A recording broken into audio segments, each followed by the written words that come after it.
Salut, c'est le Prof Tabletop et dans cette vidéo, on va déballer une brique entière, c'est-à-dire 8 boosters, de miniatures prépeintes de Dungeons and Dragons, Icons of the Realms, Baldur's Gate Descent into Avernus. Ouais, c'est tout un titre. Avernus, en passant, c'est l'ancien nom d'un cratère volcanique en Italie, et les Romains croyaient à l'époque que c'était les portes de l'enfer. Pour ceux qui ne connaissent pas ce genre de produit-là, chaque boîte contient 4 miniatures prépeintes parfaites pour vos aventures de D&D. Il y a 45 pièces différentes dans la collection et il y a des pièces qui sont plus rares que d'autres. Dans chaque boîte, qu'on appelle communément un booster, on trouve une grande pièce et 3 autres de petite ou moyenne taille. Quand c'est possible, je vais vous indiquer dans quel livre et à quelle page on peut trouver les renseignements nécessaires pour intégrer la pièce en question dans vos aventures de D&D. D'ailleurs, le livre de campagne Baldur's Gate Descent into Avernus va être disponible à la mi-septembre, puis on va probablement y découvrir de nouvelles choses par rapport à l'univers de D&D. Dans le premier booster, on trouve un Legion Horned Devil qui est absolument superbe. Les diables cornus sont d'immenses créatures, ils font 9 pieds 600 livres et on espère les trouver seulement quand on a un peu d'expérience. Ils ont une cote de dangerosité, le Challenge Rating si vous voulez, de 11. Ensuite, on trouve Scarlet True Strike, une toute petite figurine, mais vraiment magnifique. J'imagine qu'il s'agit d'un personnage important dans le livre de campagne Baldur's Gate Descent into Avernus, qui va bientôt paraître. La troisième pièce, c'est Sylvira Savicas, une pièce rare dans la collection qui, je devine encore, est un personnage important dans Avernus. Elle semble être une tiefling. Et finalement, un Legion Spined Devil, le diable épineux a une dangerosité de 2, on devrait le voir arriver assez vite en aventure. Dans le deuxième booster, on trouve en premier un Balgura de Yenogu. On les retrouve habituellement en meute, mais attention, chacun a une dangerosité de 5. Yenogu, c'est le prince démoniaque des gnolls. On trouve ensuite un Legion Bearded Devil, qu'on appelle aussi des Barbazous. Les excroissances, qui ressemblent à des serpents sur leur menton, font penser à une barbe. Ils ont une dangerosité de 3. La troisième pièce du booster est un autre personnage, Falaster Fisk. Le travail de peinture est vraiment surprenant, considérant le bas prix des pièces quand on les achète en booster. Et on termine avec un Merenoloth. Wow! Si en le regardant, vous pensez au bateau de la rivière Styx, ben c'est bien ça, dangerosité 3. Dans le troisième booster, la grande pièce est un Hezrou de Yenogu, 8 pieds, 750 livres et ça pue. Dangerosité 8, à vos risques et périls. C'est suivi d'un Dretch, pas trop inquiétant, pas ce qu'il y a de plus brillant, avec une dangerosité de 1/4. Ça va en prendre quelques-uns pour impressionner les aventuriers. Ensuite, on a un Legion Barbed Devil, qu'on voit ici prêt à projeter une flamme. Dangerosité 5. Attention, ça pique. Le barbelé inflige du dégât perforant aux créatures qui s'y frottent.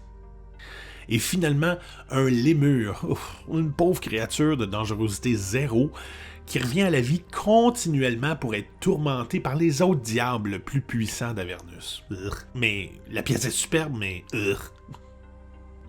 Dans le quatrième booster, on trouve tout d'abord, wow, un magnifique Legion Pit Fiend, une pièce rare dans la collection. Ce qui s'appelle un diantre-fausse en français et de dangerosité 20. C'est pas pour tout le monde, évidemment. Mais que la pièce est belle. On veut que nos personnages soient de niveau suffisant pour croiser ça. Ensuite, c'est Barnabas, The Flame Skull. Comme il est nommé, je devine que ce crâne-feu-là, en particulier, est un personnage dans Baldur's Gate Descent into Avernus. D'ordinaire, un crâne-feu, c'est de dangerosité 5. Maintenant, on a un Quasit de Yenogu. Le Quasit peut se métamorphoser en différentes bêtes. Peut-être que ceux de Yenogu sont différents et peuvent se métamorphoser entre autres en gnolls. Dangerosité 1, idéal pour des nouveaux aventuriers. Et on termine avec un Legion Erinyes. Il semblerait que les Érigniers soient les plus attirants de tous les diables, mais attention, se laisser charmer par des créatures de dangerosité 12, ça pardonne rarement.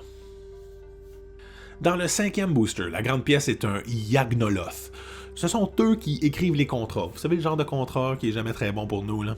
Soyez bien vigilants si votre aventurier négocie avec ce monstre-là. Dangerosité 11. Un petit bras pour rédiger et l'autre immense bras pour vous encourager à signer. Vient ensuite un deuxième Barnabas de Flameskull. Il arrive qu'on ait des doublons dans une brique, c'est tout à fait normal. Et en plus, ça nous permet d'utiliser plusieurs crânes-feu dans une aventure. Oh, on n'avait pas encore vu le poulet des abysses, le Abyssal Chicken.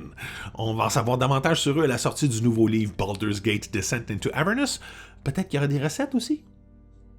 Et on termine ce booster-là avec un Nouperibo. Urk. Et en même temps, wow, c'est une pièce peu commune, mais on en veut tout plein.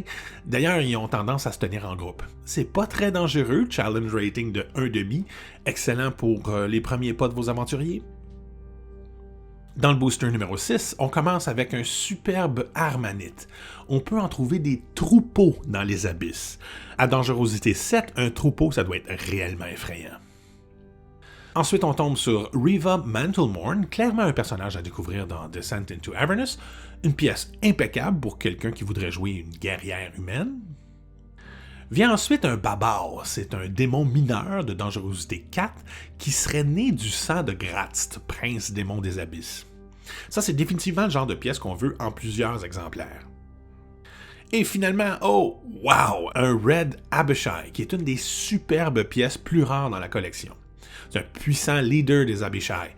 Dangerosité 19. Placez ça sur la table, ça devrait commander un peu de respect de la part des aventuriers. 7e booster, on trouve en partant un Glabrezu. Aïe, aïe, aïe. Personnellement, je trouve qu'il a l'air encore plus intimidant qu'un 9 de dangerosité. C'est fascinant de voir d'ailleurs à quel point la figurine ressemble à l'illustration qu'on trouve dans le Monster Manual. On trouve ensuite un autre Babar. Celui-là, il n'est pas armé, mais ses griffes ont l'air tout aussi dangereuses que n'importe quelle dague. Ensuite, c'est un autre Legion Spine Devil qu'on trouve, mais celui-là tient un bouclier au lieu d'être armé d'un trident. Ces petites différences-là sont sympathiques quand il y en a plusieurs sur la table. Et la dernière pièce du 7e booster, c'est un Legion Barbed Devil. On en a vu un autre modèle un peu plus tôt. Celui-ci est armé de 2 haches. Et dans le dernier booster, notre dernière grande pièce, c'est Mickey the Flesh Golem. Très différent d'illustration qu'on trouve dans le Monster Manual, mais c'est normal. On prend les pièces qui sont disponibles pour créer un golem de chair. Peut-être que la dangerosité de Mickey dépasse l'habituel 5 d'ailleurs. Son nom me laisse croire qu'on va en apprendre davantage sur lui avec le livre Descent into Avernus.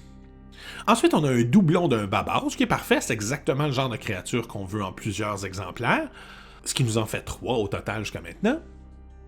Et, c'est un Maw Demon qu'on trouve ensuite. Ouch! Dangerosité 1, mais il y a beaucoup de dents là-dessus, faites attention. Et on finit le tout avec un doublon d'un Legion Barbed Devil. Ce qui fait qu'au total, on a eu 29 pièces différentes sur les 32 de la brique. 14 communes, incluant 3 doublons, il nous manque seulement 2 pièces dans la série des pièces communes. On a un peu plus que les 2 tiers des pièces peu communes et presque le quart des pièces rares. Il y a une autre pièce d'exception dans la collection Descent into Avernus, la Infernal War Machine. C'est une pièce immense qui se trouve seulement en quantité limitée en boutique. Il y en a une pour chaque caisse de 4 briques que le magasin se procure. Et comme vous pouvez le voir sur les photos de Wizards of the Coast, c'est quelque chose de très impressionnant. J'ai hâte de lire comment ça s'intègre dans l'histoire de Baldur's Gate Descent into Avernus. Il y a une pièce que vous souhaitez en particulier dans la collection? Dites-nous ce que vous en pensez dans la section des commentaires. Merci d'avoir visionné cette vidéo-là. Abonnez-vous à la chaîne de la boutique Tabletop pour voir d'autres déballages et bientôt des vidéos de règles de jeu. Et venez faire un tour à la boutique quand vous êtes dans le coin. Au plaisir!